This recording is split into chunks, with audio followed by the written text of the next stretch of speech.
So today I want to talk about what is menopause really?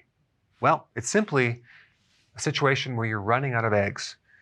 A woman has about 400 eggs, and every month the egg gets released right around age 51, maybe a little bit earlier, a little bit later. You ran out of that last egg.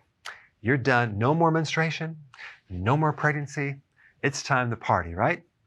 Well, then comes the hot flashes, the vaginal dryness, the vaginal atrophy, mood changes, weight gain, loss of libido, bone loss, and atrophy. So just when you thought things were going to be great, you got all these things to deal with. So what actually is happening is you're getting a shift in hormones, and there's 3 hormones that are involved. You have estrogen, testosterone, and progesterone.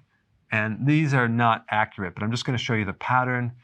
Typically, before menopause versus after, you're going to have a drop of estrogen about 50, maybe 40 to 50%. Testosterone is going to drop about 50%. But check this out. Progesterone is going to drop between 70 and 90%. So progesterone is the one that really crashes and burns. Progesterone counters and buffers estrogen. They work together. So if we're getting this massive drop in progesterone versus estrogen, we have this ratio that's out of balance. It's going to make estrogen appear dominant in the body. And this is why you have some of the symptoms right here, because it's estrogen dominance. When in reality, it is lower, but this is the one that actually makes it appear to be high in the body and creates a lot of problems. Now, the other thing you have to realize is that you have a backup mechanism, okay, a plan B, and that's the adrenals. The adrenals actually make these 3 hormones too. And they're supposed to act as a backup to the ovaries and give you the right amount of these hormones. Of course, you don't need the same amount of hormones as before menopause because you're not going to have a baby. But here's the issue. If these adrenals are weak going into menopause and they're not able to back up the ovaries appropriately, you're going to start seeing problems with these hormones because you're going to be deficient and you can start experiencing these symptoms right here. It happens all the time. In fact, 70% of women after menopause develop hot flashes. So in reality, all these symptoms are not normal. But if the adrenals are weak, that's when you really have the big problems. So what you really need to do is support the adrenals before menopause and try to keep your stress as low as possible. That's going to probably help you more than anything. Estrogen not only comes from the ovary and from the adrenals, it comes from your own fat.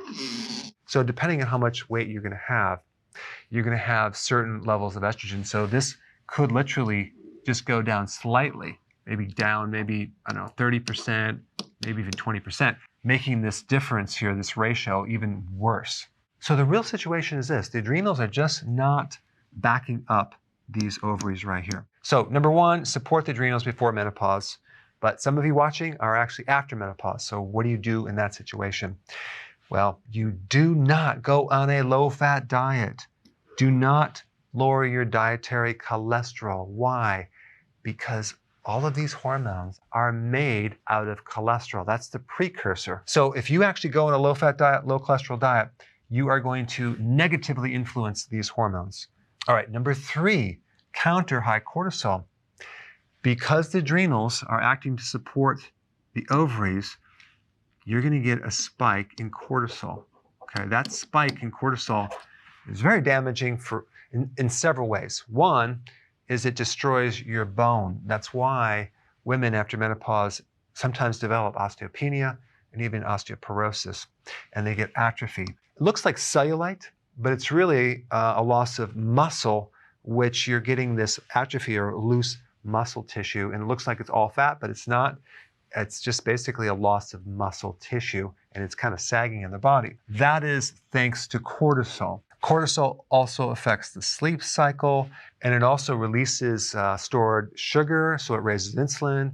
It turns your own body proteins, especially the thigh and the leg muscles and your butt muscles, into glucose, which then triggers insulin. This is why after menopause it's very difficult because of the darn cortisol that's raising the insulin. So I put some links down below on all sorts of things you can do to support the adrenals, but you definitely need to get on healthy keto and intermittent fasting to keep the insulin in check.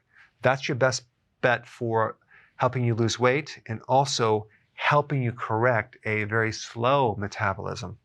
Number 4, it would make sense to do something to beef up, no pun intended, your progesterone. Wild yam cream is a really good remedy. There's others, but I recommend the wild yam cream for that. And that way this will push this up and help you reduce some of these right here. Now, because your estrogen is a little bit higher, and that could be damaging because it's not being opposed by the progesterone effectively, I would recommend consuming more cruciferous vegetables just to keep that estrogen in check. Cruciferous vegetables, sea kelp, and something called DIM, which is basically concentrated cruciferous, all can help to balance these 3 estrogens and give you more of the good estrogen and less of the bad. So it's more protective against things like breast cancer, things like that. And lastly, vitamin E. A lot of the vitamin E is stored in the pituitary gland that actually controls the adrenal and controls the ovary.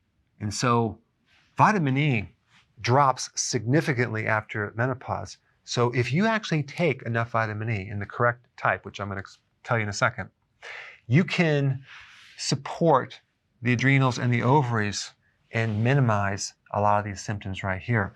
The type of vitamin E that I would recommend is not a synthetic version. I would get the natural tocopherol mix with something called tocotrienols, okay? Tocotrienols, you can look it up and get them in a food blend, and that can really support your pituitary and really help you reduce these symptoms right here. All right, check out the other videos I have on the screen to give you even more things you can do for menopause. Thanks for watching. Before you go real quick, I have a course entitled How to Bulletproof Your Immune System. It's a free course. I want you to take it, and here's why. Here's you. Here is your environment. Everyone is focused on this over here, avoiding your environment. But what about here? What about strengthening your immune system? That's what's missing. This course will show you how to bulletproof yourself, and so you can tolerate and resist your environment much better by strengthening your own immune system. I put a link down in the description right down below. Check it out and get signed up today. Hey, before